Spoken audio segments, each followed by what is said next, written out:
বৃষ্টি ভেজে সকালে যেমন খিচুড়ি খেতে ভালো লাগে, তেমন কিন্তু বড়া খেতেও ভালো লাগে।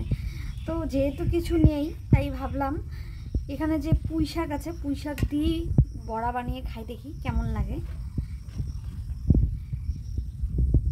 এখন লবণ দিয়ে দেব।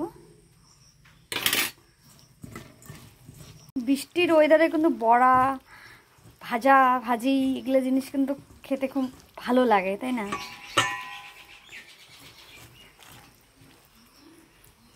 এই যে মাখা হয়ে গেছে, এখন বড়া বানাবো, দেখি বড়াটা কেমন টেস্ট হয়।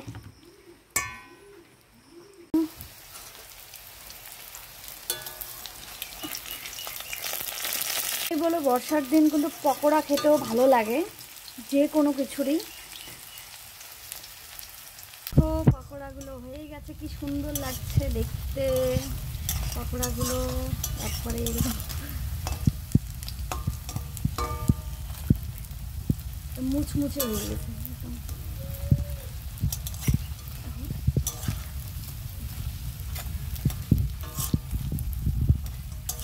খুব প্রবলেম হয়, কারণ আমার তো ক্যামেরার স্ট্যান্ড নেই, এক হাতে ধরা এক হাতে নাড়াচাড়া করা খুব প্রবলেম হয়ে যায়। আর পকোড়া রেডি। এই যে দেখো, আওয়াজ শুনেই বোঝা যাচ্ছে কতটা সুন্দর হয়েছে।